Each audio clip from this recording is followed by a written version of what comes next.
Mpendwa mtazamaji, Jumatatu, karibu katika tafakari ya neno la Mwenyezi Mungu. Neno la Mwenyezi Mungu tunalipata kutoka katika Injili ya Yohane, sura ile ya 19 aya ya 25 hadi ya 27. Nitaisoma. Na penye msalaba wa Yesu walikuwa wamesimama mamaye na umbu la mamaye, Mariamu wa Kleopa na Mariamu Magdalene. Basi Yesu alipomuona mama yake na yule mwanafunzi aliyempenda amesimama karibu, alimwambia mama yake, "Mama, tazama mwanao." Kisha akamwambia yule mwanafunzi, "Tazama mama yako." Na tangu saa ile mwanafunzi yule akamchukua nyumbani kwake. Neno la Bwana. Sifa kwako, e Kristo.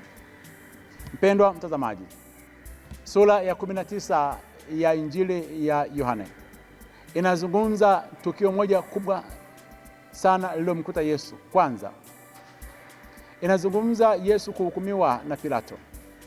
Pili, inazungumza Yesu Kristo kufa pale msalabani na akiwa amevuliwa nguo, kiasi kwamba wale askari katika kazi yake ya ukombozi, kuweza kukomboa mimi na wewe kwa kumwaga damu yake pale msalabani, hakubakiwa na kitu chochote kile Yesu, hadi nguo zake walimvua, wakazipigia kula, wakazifanyia kamari.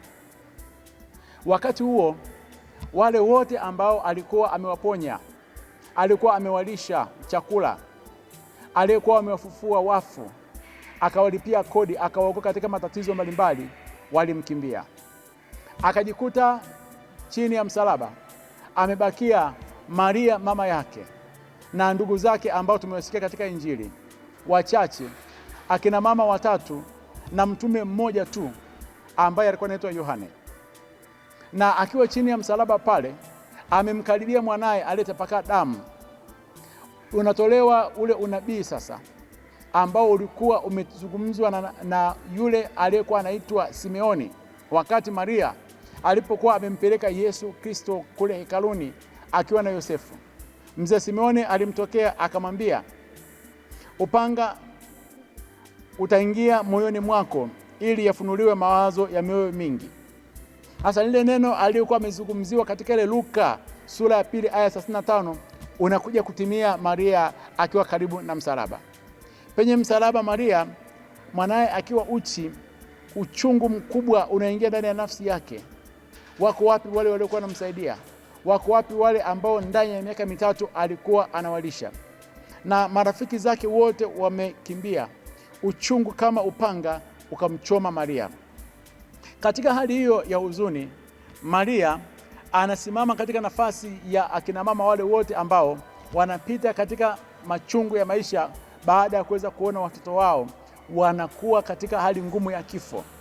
Na anatufundisha kwamba hakuna mwanamke mwingine aliyepitia machungu makubwa kama huyu mama Maria, kuweza kuona mwanae ambaye hakutenda dhambi anadhalilishwa, anakuwa uchi pale msalabani. Hakumwacha, alikuwa karibu na msalaba. Maana yake nini?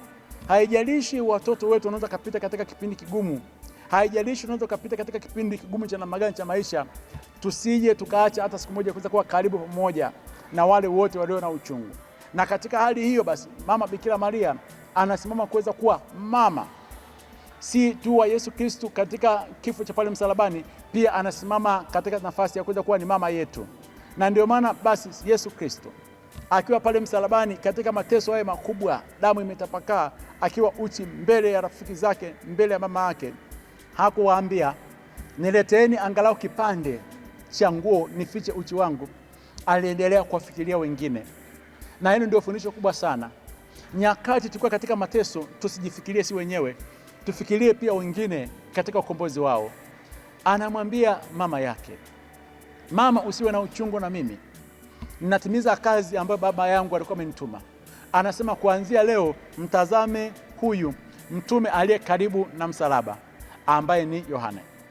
Na kuanzia hapo Yesu Kristo anamkabidhi mama yake wale watu wote ambao wanakuwa chini ya msalaba, msalaba ambao Paulo anazungumza kwamba ni aibu kwa hawa Wayahudi, ambao pia ni upuuzi kwa Wayunani, msalaba ambao ndio ukombozi wetu. Wale wote ambao wanakuwa chini ya msalaba wanakabidhiwa kwa mama Bikira Maria.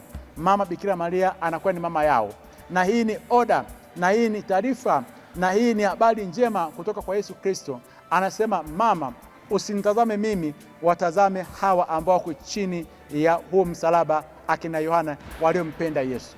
Na baadaye anamwambia huyu Yohane aliyekuwa ni mtume wa huyu Yesu aliyekuwa amempenda, anamwambia, mwana, mtazame mama yako.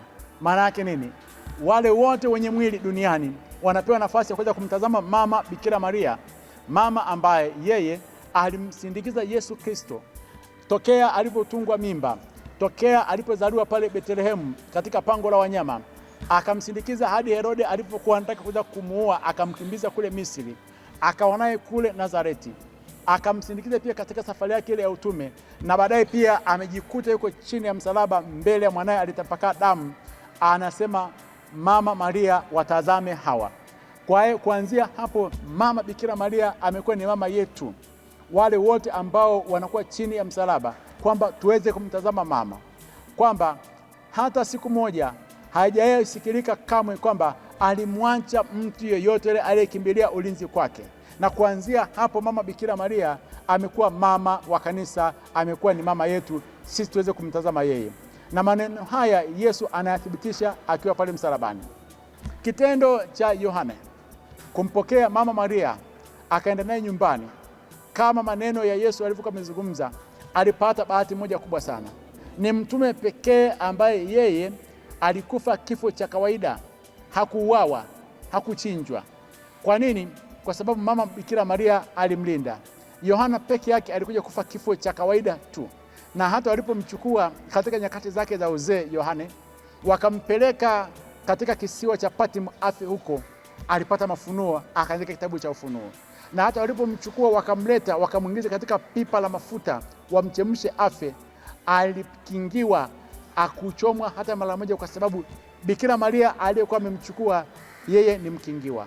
Na katika hali hiyo hadi leo wale wote ambao wanakimbilia ulinzi kwa mama Bikira Maria, anawakinga na kila hali ya hatari zote za roho na za mwili.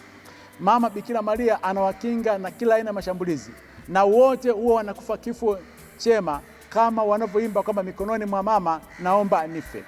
Wale wote ambao walikimbia mitume wa Yesu, walikimbia chini ya msalaba, hawakumpokea mama Maria aweze kuwa ni mama yao, walikufa. Wengi walichinjwa. Petro aliuawa akatundikwa msalabani, miguu juu kichwa chini, na wale wengine wote akina Yakobo walikatwa kwa upanga. Kwa nini? Kwa sababu hawakupata nafasi ya kuweza kumpokea mama Bikira Maria.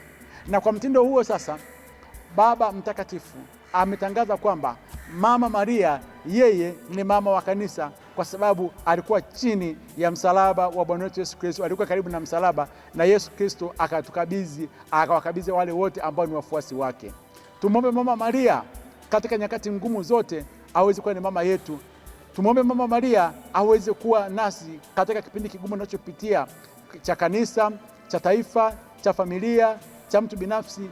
Mama Maria atatulinda, atatukinga kama alivyofanya kwa huyu mtume ambaye Yesu Kristo alikuwa amempenda. Akubariki na kulinda Mungu Mwenyezi, Baba na Mwana na Roho Mtakatifu. Amina.